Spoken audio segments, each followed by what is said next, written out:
IVM. Hi everybody, just wanted to ask everyone for a quick favor. We're running a brand survey right now and would really appreciate it if you could let us know what you think about the advertising on IVM. Go to ivmpodcast.com/survey and do let us know. As part of this, we'll be selecting 10 random participants and sending them some IVM swag, so do fill out those surveys.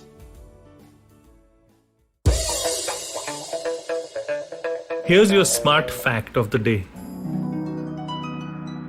Here's your smart fact to ruminate over the weekend. A study of thousands of juvenile court decisions in the US found that the local football team loses a game on the weekend, the judges make harsher decisions on the Monday, and to a lesser extent for the rest of the week. This is weird, isn't it? A study of 6 million decisions made by judges in France over 12 years found that defendants are given more leniency on their own birthdays. Not the judges, of course, the defendants. This is so weird. Even something like temperature, outside temperature, can influence judges. A review of more than 2 lakh immigration court decisions over 4 years found a significant effect of daily temperature variance. When it is hot outside, people are less likely to get asylum. Isn't that weird? Hi, and welcome to the second episode of the week for Smarter with Sid. Now, this episode is a little different from the one that we get on Tuesday. Why is it different? Because on the Tuesdays, what we are trying to do is look at the outside world, the trends that are coming in, and because that's the way in which I think most of us would be thinking. And while on the Thursday, or if you listen to it on a Friday or over the weekend, we are more in a ruminating sort of mindset, and therefore we should be able to actually get smarter by being more probably chilled out and relaxed. So this is the weekend episode, and I hope you can listen to it on your downtime. And the way in which it is covering Daniel Kahneman's story, I do hope you get some downtime. Let me start with the book itself. Daniel Kahneman, Nobel Prize winner, Thinking Fast and Slow fame, yeah. He writes well. He's a very genuine, researcher, but sometimes his books are very dry, yeah? As is the case with Noise. I mean, there is so much there. It's a difficult read, very dry at times, but always the core concept is amazing. So if you plow through a Danny Kahneman book, there are many interesting things and you come away smarter. So I just thought maybe I'll talk about what I got out of this book and the core concepts of noise versus bias and what is more deadly to us whenever we are trying to make any decisions pertaining to work or pertaining to life. First, but we have to understand the difference between noise and bias as terms. Yeah. Now, bias is what we call instinctive or intuitive way of looking at things. So it is consistent, it is predictable, and it is directly connected to the way in which our worldview is.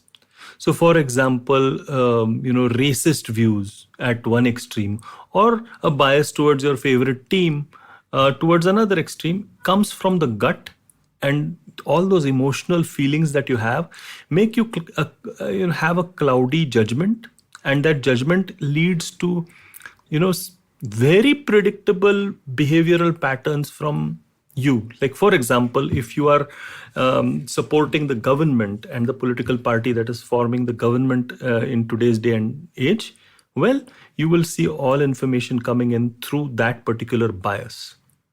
Now, bias is very, very predictable, very intuitive, very consistent, but not very solvable because it is coming from such a deep level that you could try, and Richard Thaler, another Nobel Prize winner in economics, has tried to solve the behavioral bias problem, but very little results really, not just to him, but to anybody else who's trying to solve biased behavior.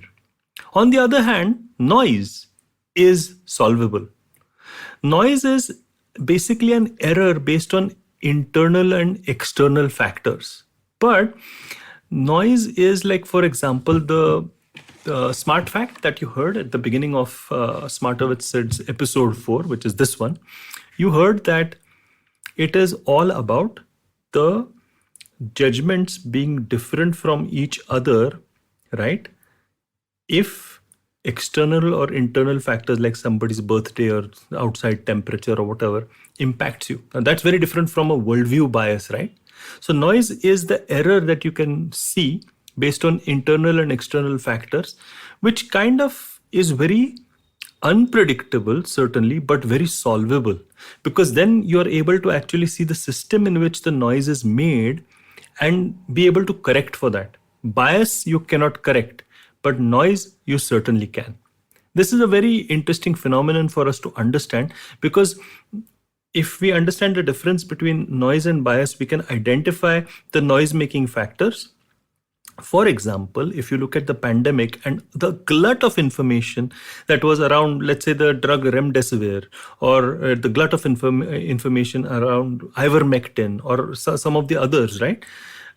There was a lot of noise here, there, everywhere based upon the anecdotal evidence that was coming in or the research-based evidence that was coming in. And now suddenly you are in a situation wherein you can actually understand that, okay, what is correct and what is not correct. But if you have a bias, then, well, it's completely unsolvable. Look, noise and bias both are equally deadly, because the question is noise versus bias, what's more deadly? Both are equally deadly, but one is solvable.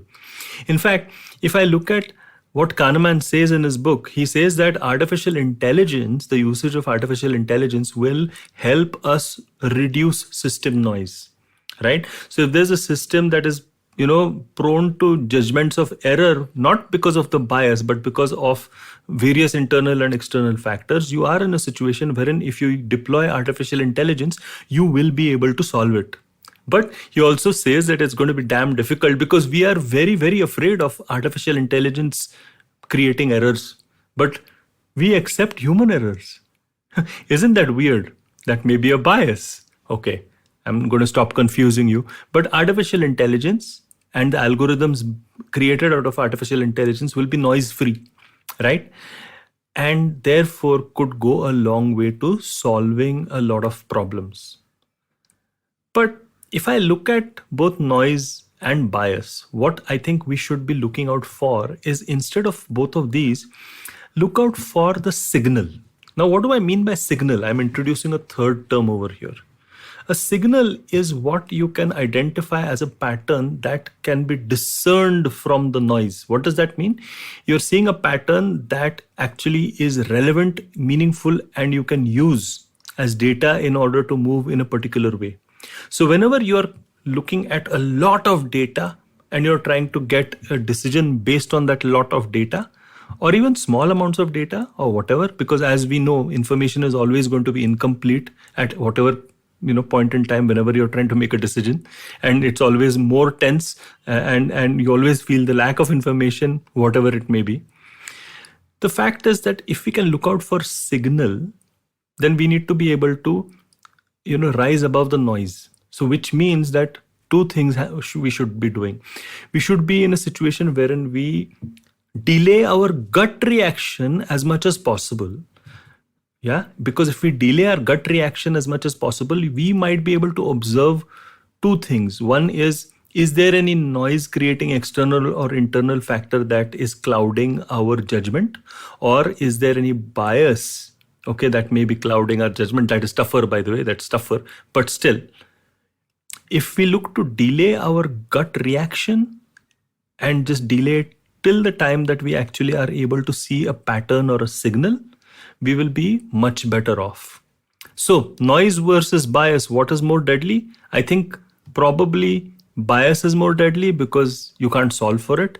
Noise you can solve for by trying to understand the signal. For understanding the signal, you just need to make sure that you delay your gut reaction long enough. I'm not asking you to stop being, doing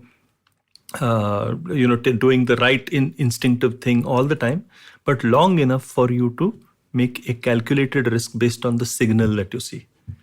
I hope you liked this episode of Smarter with Sid. We'll get 1% smarter every single time we interact with each other. And I hope you have a wonderful weekend. Listen to some other IVM podcasts, wherever you get your favorite podcasts from. And if you like to follow me, well, I am the Traveling Professor on LinkedIn and Instagram. So please follow me there. I do make funny reels to go as an accompaniment, an appetizer for all of these podcasts. And I do make some LinkedIn notes. Until next week then. Until next week.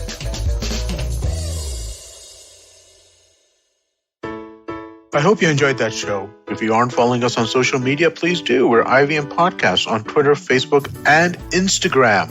Would like to thank the sponsors on the network this week, Cred, Ciet, and Global Victoria. Thank you so much for making this possible.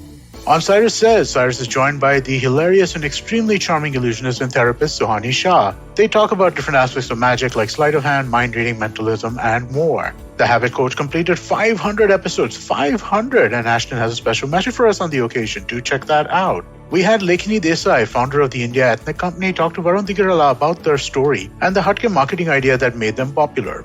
On Naan Curry, Sadaf and Archit celebrated World Chocolate Day. They took us through the origins, history, economics of chocolate, and shared their memories. On Tere Mere Raste, Keshu Chaturvedi shares an interesting story from Leh. Check out an updated version of the Traveling Professor's Diary. It's now rechristened as Smarter with Sid. Same old brain filled with new stories and insights. This time, listening to know why you should keep things simple. And finally, check out Global Victoria Tech Talks. This one is in partnership with Global Victoria, the trade arm of the Government of Victoria and Australia. The edtech and gaming industries are booming in Victoria, Australia, and this series is meant to showcase that. And with that, I hope to see you again next week. Namaskar, dear friends. My name is Ashish Vidyarthi. Life, as you know, is a journey. And you and I, travelers, how can we celebrate this travel? I have a podcast for you, Begin the Journey. I share stories and moments from my life. Do tune in every Monday and Thursday to listen to my podcast on the IVM Podcast website, app, or wherever you get your podcast from. Cheers.